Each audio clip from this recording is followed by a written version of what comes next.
हाँ उसको वो अच्छा डांस था और उसको चीफ गेस्ट ने भी पसंद किया था। और मैं भी जब उस दिन रात में घर गया था तो वो गाना प्ले करके मैं भी उस पर डांस कर रहा था। मुझे कुछ स्टेप्स भी उसके याद हो गए थे।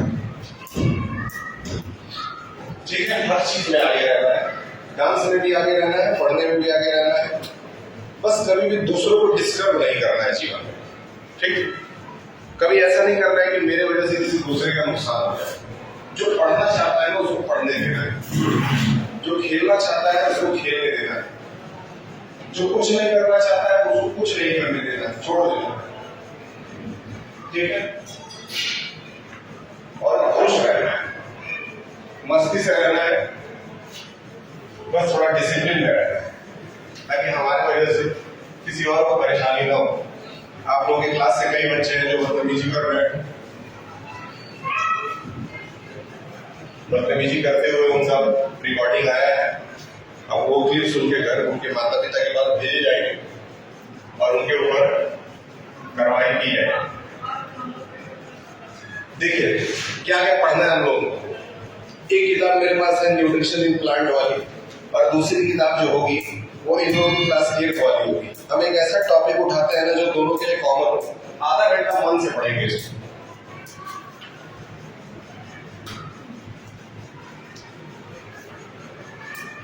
साइंस में ना हम लोग थोड़ा सा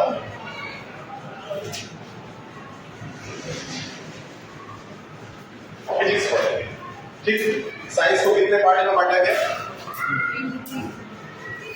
फिजिक्स, बायोलॉजी और सही है। उसी तरीके से जब बच्चा क्लास 8 में जाता है तो एटलीस्ट उसको ये पता होना चाहिए कि उसका जो सिलेबस है उसमें बायोलॉजी, फिजिक्स, केमिस्ट्री। एक अच्छे बच्चे की पहचान क्या है कि उसका सिलेबस उसको याद हो। याद रखिएगा क्या बोले, एक अच्छे बच्चे की पहचान है कि जो उसका सिलेबस है ना, सिलेबस यानी कि जो पहले पेज पे आपको चैप्टर के नेम्स दिए रहे, ये नेम आपको याद होना चाहिए लाइन से। अगर ये आपको याद है ना, इसका मतलब है कि आप पढ़ाई से जुड़े हुए हैं। समझ में आ रहा है? क्या नाम है इनका?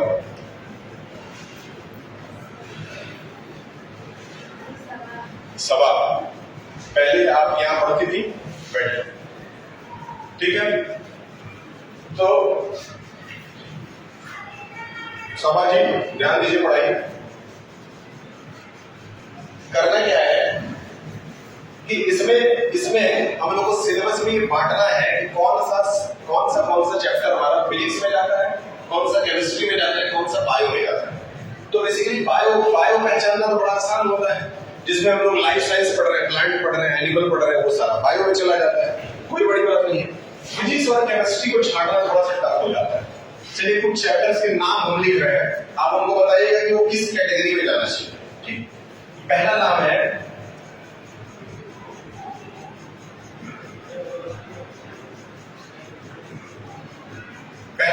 Speed and velocity. ये किस में जाना चाहिए? फिजिक्स में जाना चाहिए। ठीक, दूसरा नाम है एटम एंड मॉलिक्यूल्स। ये किस में जाना चाहिए? केमिस्ट्री में जाना चाहिए। ठीक, अगला नाम है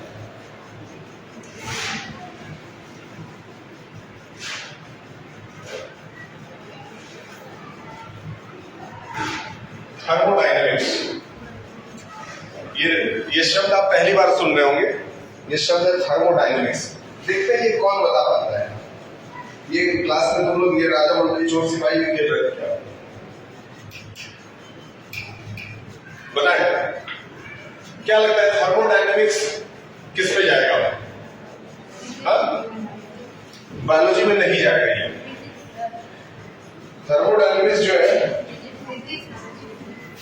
वो केमिस्ट्री में जाएगा, याद रहे। अब एक सवाल बता रहे हैं, देखते हैं कौन बताता है। ये जो बता देगा वो कोई बड़ा काम नहीं करेगा। अब मुझे पता है कि इसको बताना बड़ा आसान है, लेकिन बहुत लोग इसको गलत ही बताएंगे। ये चैप्टर है ना बायोमॉलिक्यूल्स। क्या लगता है ये तीनों में से किस में जाना चाहिए? बायोमोलिक्यूल्स नाम का चैप्टर इन तीनों में से किस में जाना चाहिए? बायोलॉजी में जाना चाहिए, क्योंकि बायो लगा है तो बायोलॉजी में जाना चाहिए, जबकि ऐसा है नहीं, ये केमिस्ट्री का पार्ट है। ठीक है, हम लोग के इंसानी शरीर के अंदर जितने केमिकल रिएक्शंस होते हैं ना, उनको बायोमोलिक्यूल्स के अंदर पढ़ा जाता है। एक चैप्टर और पूछते देखते कौन सही बताता है। ठीक, एक चैप्टर है जो कि मैं ले रहा हूं क्लास 9 से। ठीक, ये 9th का एक चैप्टर है, देखते कौन जज करता है सही।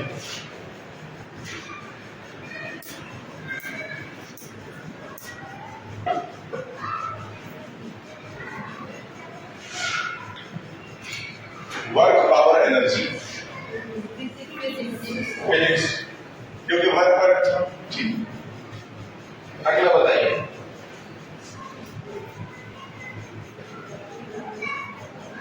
अगला इलेक्ट्रिसिटी। वेरी गुड, मतलब थोड़ा बहुत जो बेसिक स्तर पे जो आइडेंटिफिकेशन ऑफ सब्जेक्ट्स है, चैप्टर्स है, वो आपको होना चाहिए।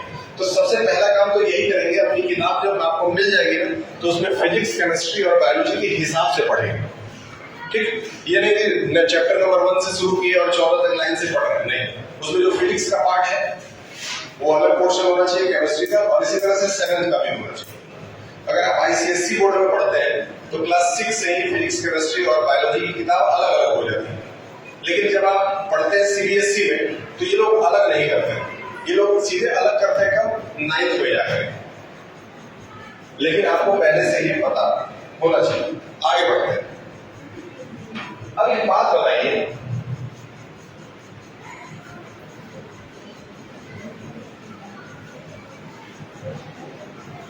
मेरे 5 सवाल आएंगे। ठीक, 5 कॉमन क्वेश्चंस, 1 2 3 4 5। ये पांचों के पांचों क्वेश्चन ऐसे होंगे जो क्लास 7 और क्लास 8 के बच्चों ने पढ़ रखा है। क्लास 7 के अंदर क्लास 6 के बच्चे 7 में आए, ये 6 क्लास का सवाल है। बताइए, एसआई यूनिट ऑफ टेम्परेचर क्या है? पहला सवाल, एसआई यूनिट ऑफ टेम्परेचर। 5 में से 4 सवाल आप लोगों ने मिलकर के सही बता दिया। 5 में से 4 सवाल अगर आप लोगों ने सही बता दिया मिलकर के, तो आप लोगों को एक पीरियड आप जब चाहेंगे गेम्स मिल जाएगा। 5 में से 4 सवाल सही बताना है। बताइए, एसआई यूनिट ऑफ टेम्परेचर क्या है? टेम्परेचर का एसआई यूनिट क्या है?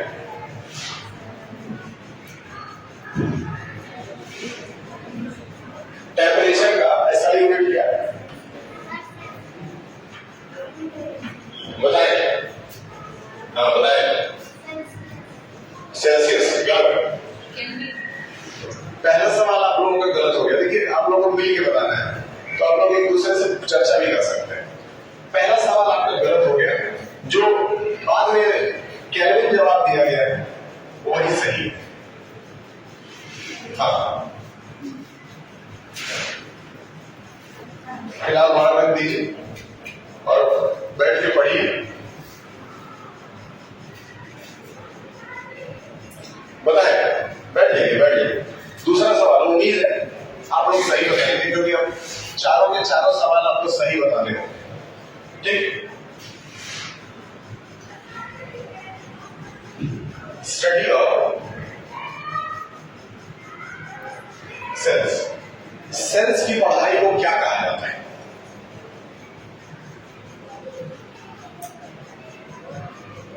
Study of sales.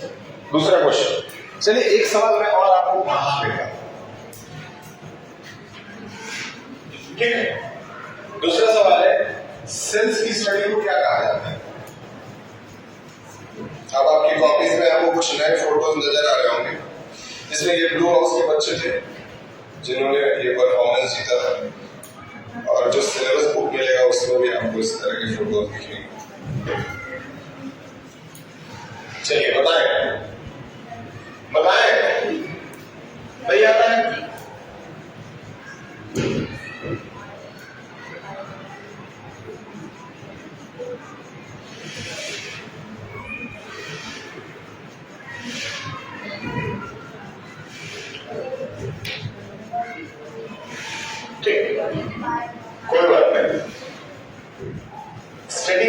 इसको साइटोलॉजी कहा जाता है।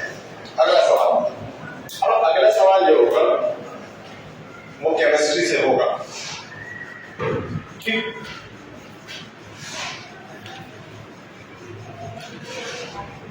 अभी भी 4 सवाल सही जवाब देने का मौका है। मैं एक सवाल पढ़ाया, अब से चारों का चारों सही होना चाहिए। Who discovered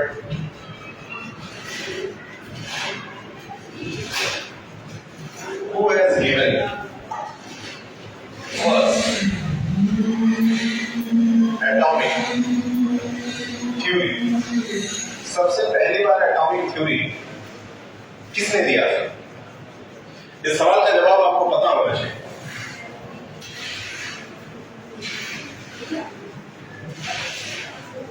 You should know who has given the first atomic theory. कौन बताएगा?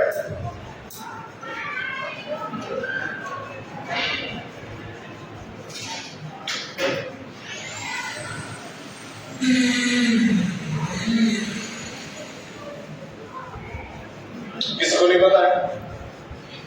याद रखिएगा, जॉन डल्टन ने किया। जॉन,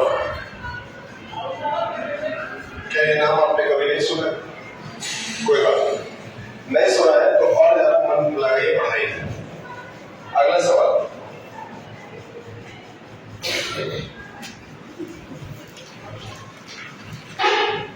वर्ल्ड वॉर 2 कब खत्म हुआ था? ये सवाल तो बहुत अच्छा सवाल है, नॉर्मल। वर्ल्ड वॉर 2 कब खत्म हुआ था? क्या नाम है आपका? अवंतिका। अवंतिका जी बताइए, आप बताएं क्या नाम है? शुभम। शुभम जी बताइए। बैठिए, आपका क्या नाम है? अंश। आनंद बताइए।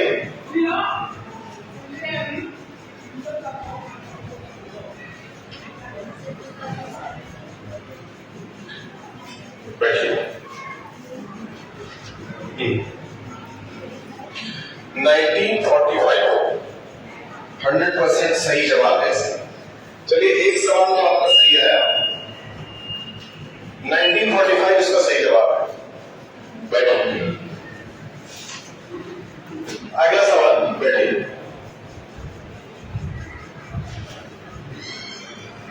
फर्स्ट वॉर ऑफ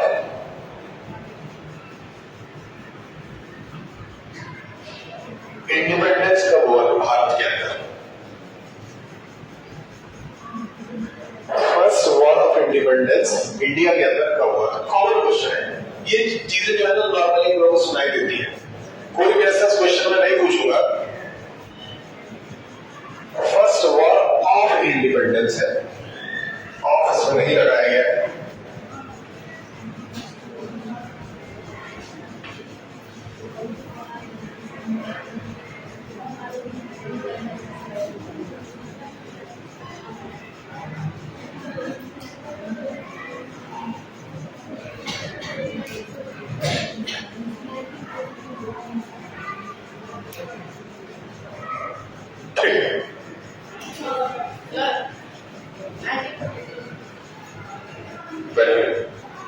क्या नाम है इनका? 1857 1857 की क्रांति। लास्ट क्वेश्चन, आप सब्जेक्ट सेलेक्ट करें, किस सब्जेक्ट से सवाल पूछा जाए?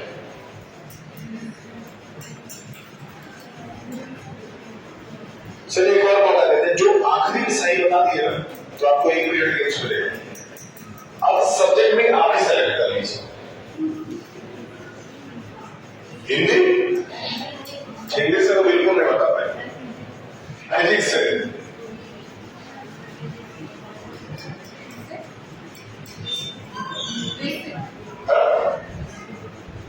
सब्जेक्ट?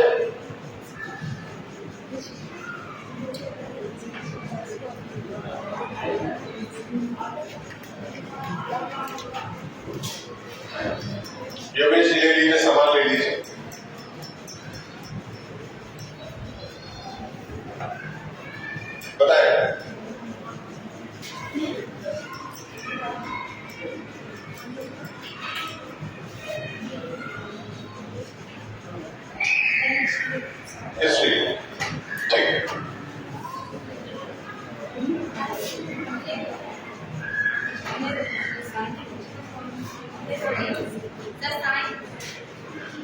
साइंस, ठीक है, साइंस से ही क्वेश्चन, साइंस से आपके ही लेवल का सवाल है, उम्मीद करते हैं कि आप सही बताएंगे। बहुत नॉर्मल क्वेश्चन है।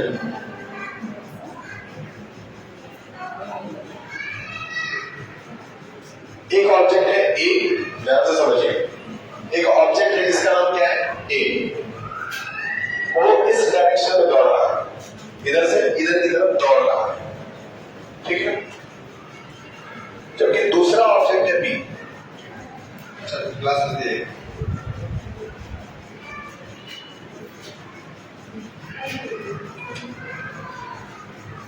दूसरा ऑब्जेक्ट है बी, वो यहां खड़ा है और इस डायरेक्शन में दौड़ रहा है, सही क्लियर? एक इधर से उधर दौड़ रहा है, दूसरा इधर से इधर दौड़ रहा है, ठीक। इसका जो स्पीड है ना वो 10 किलोमीटर पर आवर है, ठीक। जबकि इसका जो स्पीड है ना वो 20 किलोमीटर पर आवर है, सही है। अब क्या है ना, ए ऑब्जेक्ट बी ऑब्जेक्ट से जब आमने सामने मिलेगा, आमने सामने कहीं तो मिलेगा ही, तो ए के नजर में बी का स्पीड क्या होगा और बी के नजर में ए का स्पीड क्या होगा। ए के नजर में बी का स्पीड कितना है और बी के नजर में ए का स्पीड कितना है।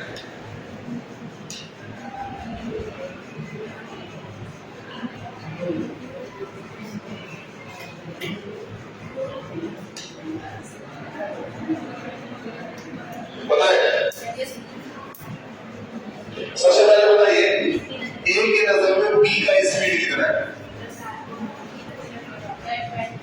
20, और बी की नजर में ए का स्पीड कितना है? 10, ठीक है ना। देखिए सवाल बहुत कॉमन है, ये भी इसी क्लास के हैं। कहां थे बेटा? ये बंद कर लीजिए, ये बंद कर लीजिए, बैठ आराम से।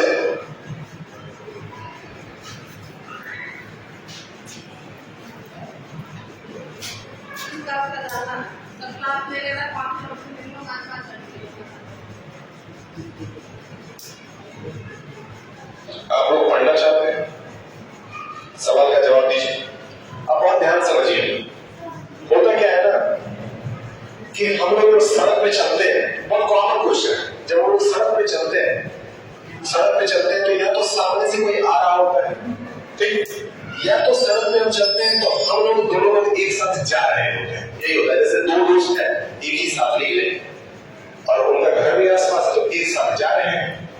और दूसरी तरफ से क्या होता है कि आप इधर से जा रहे हैं और दूसरे स्कूल का कोई बच्चा सामने से साइकिल से आ रहा है, तो यहाँ वही वाला केस हो रहा है।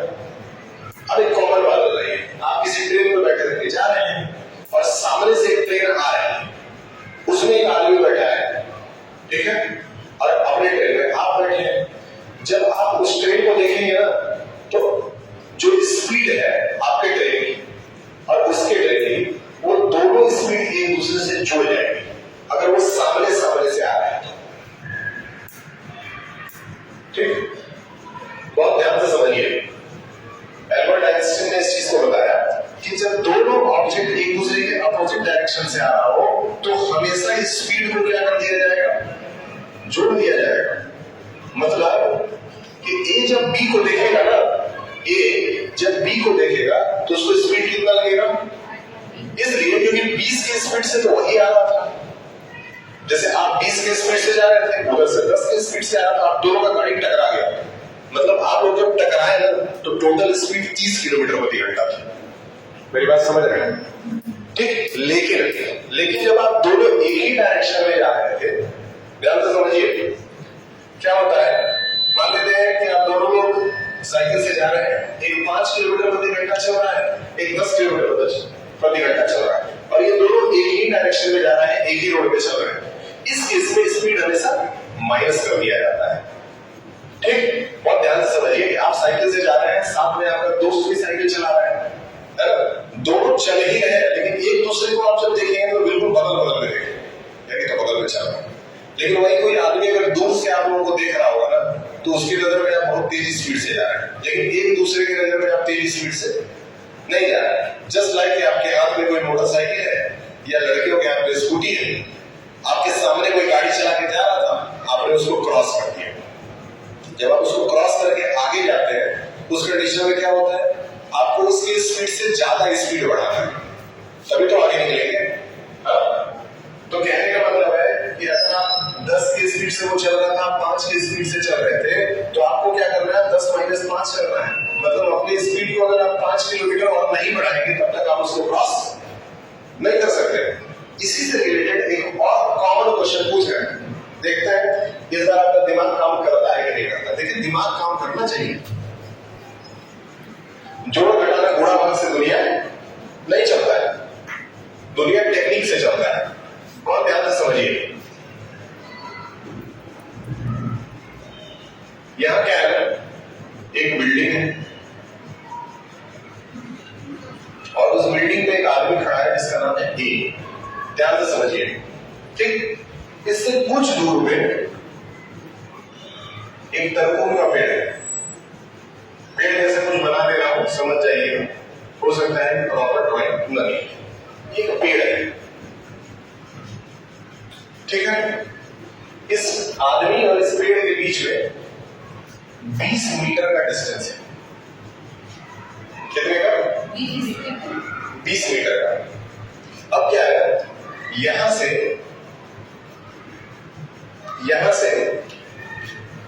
एक पेपर का जहाज होता है जो बच्चे पन्ना मोड़ करके बनाते हैं, फेंक देते हैं, उस तरह का एक जहाज ये लड़का यहां से फेंकता है और वो उड़ करके इस पेड़ तक पहुंचता है। ठीक, कॉमन क्वेश्चन, उड़ करके इस पेड़ तक पहुंचता है और इसको यहां से यहां तक पहुंचने में कितना समय लगा? 5 सेकंड लगा। कितना लगा? 5 सेकंड।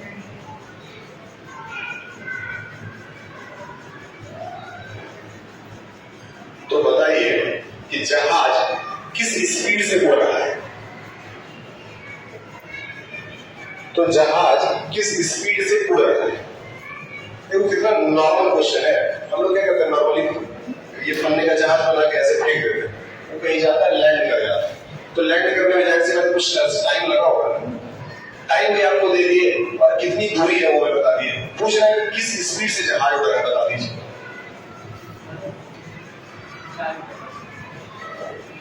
इनका कहना है कि जहाज जो है वो 4 मीटर पर सेकंड से उड़ रहा है। अच्छा, जब हम स्पीड निकालते हैं तो स्पीड निकालने का फॉर्मूला क्या है? स्पीड निकालने का फॉर्मूला क्या है? स्पीड निकालने का फॉर्मूला है डिस्टेंस अपॉन टाइम। डिस्टेंस कितना था? 20 मीटर और टाइम कितना था? ठीक है, आंसर कितना है? 4 मीटर पर सेकंड। देखिए कितना सिंपल और कॉमन क्वेश्चन है। अगर ये नहीं आएगा ना तो काम नहीं चलेगा। अब एक बात बताइए, ये रीजनिंग का सवाल है।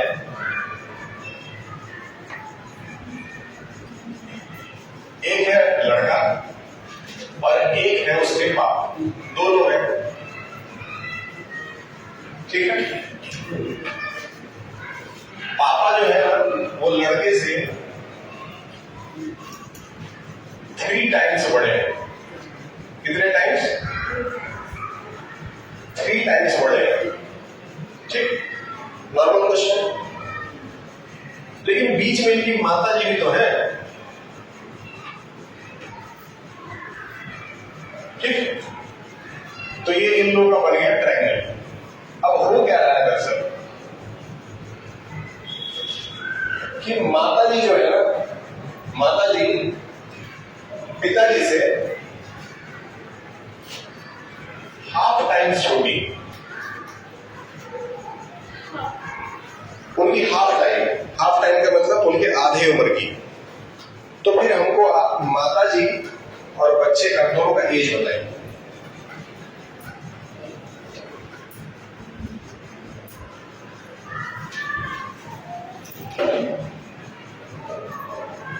ठीक, सवाल में एक प्रश्न और है। इसमें क्या है, इसमें क्या है कि मदर प्रेजेंट टाइम में 40 साल की है।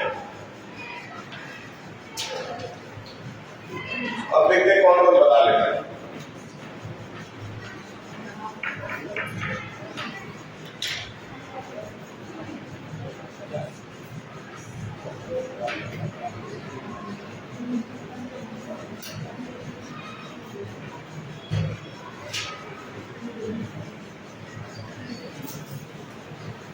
ऐसे क्वेश्चंस को करने के लिए ना रटना नहीं पड़ता है, सोचना पड़ता है। ठीक है, और जब भी आप कुछ सोच रहे हैं ना तो समझ जाइए कि आपकी ब्रेन का डेवलपमेंट हो रहा है। जिन बच्चों को पढ़ाई में इंटरेस्ट है उनकी बात कर रहे हैं। अगर कुछ सोचना पड़ रहा है तो इसका मतलब है कि उस समय बुद्धि आपकी बढ़ रही है। और जिस हाथ से आप लिखते हैं, अगर आप राइट हैंडेड हैं तो राइट वाले ब्रेन में दबाव बढ़ रहा है, और जितना ब्रेन में दबाव बढ़ता जाएगा ब्रेन उतना ही अच्छा डेवलप करेगा। जस्ट लाइक जब एक्सरसाइज करते हैं तो मसल डेवलप करता है। बताएं, अब ये तो सारा क्वेश्चन जो है वो बिल्कुल सिंपल है।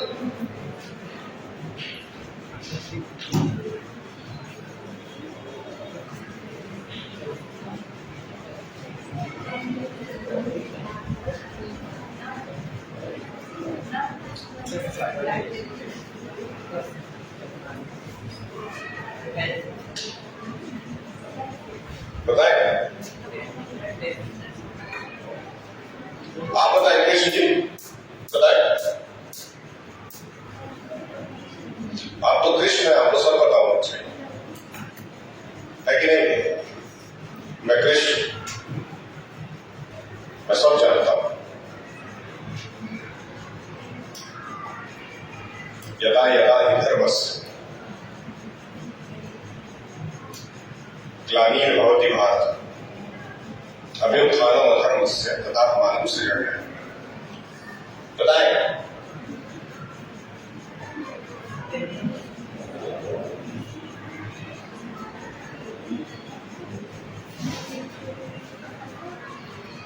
नहीं आता है? देख बैठिए और सोचना सीखिए। साफ साफ बोला है कि फादर जो थे ना, फादर उनसे हाफ एज की उनकी माता जी थी। ठीक, तो इसका सीधा मतलब है कि अगर मदर का एज कितना है, 40 साल है, तो फादर उनसे दोगुने हैं कि नहीं है? बताएं, तो 80 साल के तो पिताजी हो गए। कुछ किए इसमें डायरेक्ट तो नहीं थी। अब कह रहा है कि जो फादर थे ना, वो बच्चे से 3 गुना बड़े थे। तो बच्चा कितने साल का है? 3 गुना बड़े थे।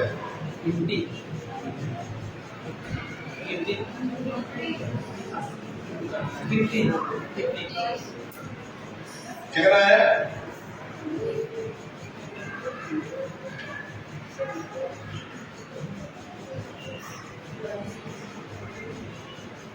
कितना है?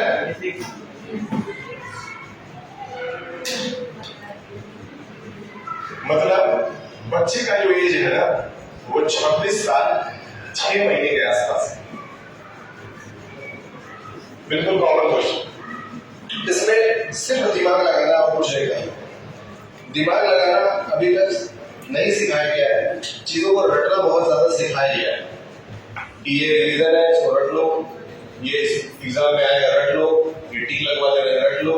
ऐसे बस स्कूल में काम चलेगा, जिंदगी में काम नहीं चलेगा। कितना मिनट हो? 30 मिनट हो गया।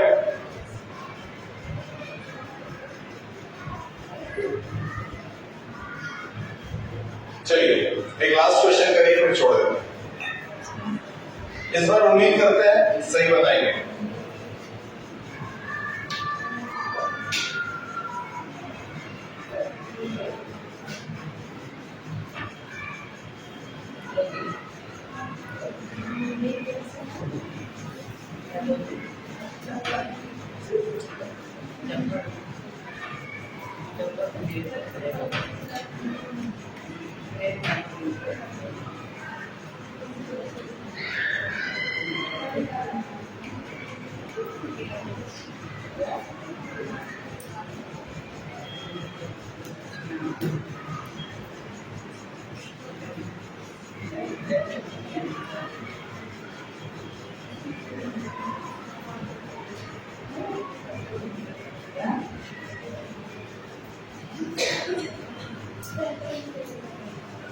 ठीक, मैथ्स का एक सिंपल सा वर्ड प्रॉब्लम है, आप में से कोई एक इसको कर दे।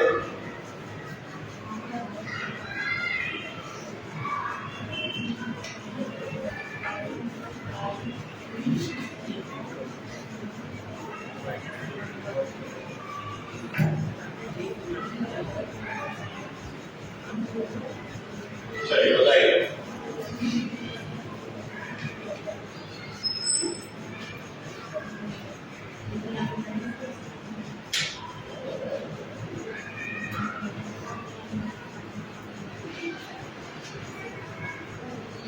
कह रहा है half of a number is multiplied by 3, it becomes 40. Equation कोई बता सकता है?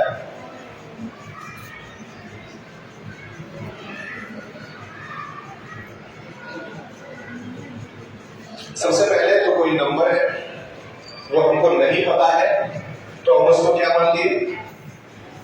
कह रहा है कि if half of a number, इस नंबर का हाफ कर दिए, ठीक, इज मल्टीप्लाइड बाई, इसको 3 से मल्टीप्लाई कर दिए, तो आंसर कितना आना चाहिए?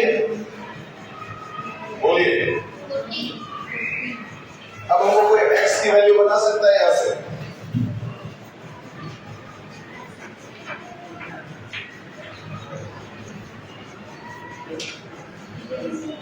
कोई x की वैल्यू बता सकता है?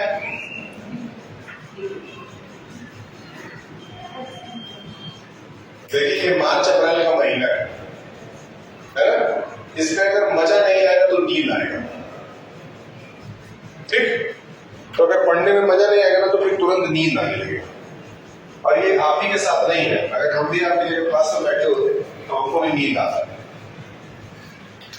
इसलिए इसका आंसर दीजिए ताकि रिकॉर्डिंग में कम से कम इतना आ जाए कि हाँ बच्चों ने इसको सही बताया, क्योंकि अभी तक मात्र एक सवाल आप लोगों ने मेरे को सही बताया, 2 सवाल, एक था आपका 1945 और एक था 4 मीटर पर सेकंड। उसके अलावा जितने भी क्वेश्चंस पूछे गए ना उसका आंसर सही नहीं दिया आपने, तो इसलिए मेहनत करना पड़ेगा, ऐसे काम नहीं चलेगा। सबसे पहला काम क्या करना है कि इसको किसी भी करप्शन नहीं करना है। इसका आंसर बताएं, करना क्या है? इसका एक ट्रिक होता है कि नीचे वाले नंबर को ऊपर भेजिए, ऊपर वाले नंबर को नीचे भेज दीजिए। कहने का मतलब ये हुआ कि x को बेचारे को यही छोड़ दीजिए, इधर लाइए 40। जो ऊपर नंबर था वो कौन कौन से थे? 1 और 3। तो जो ऊपर है ना उनको आप नीचे भेज दीजिए, 1 और 3 नीचे आ गए, और नीचे कौन सा नंबर था उसको कहां भेज दीजिए? ऊपर भेज दीजिए। अब देखिए फिर से वही आएगा, 80/3 कितना था याद है? डिवाइड किए थे,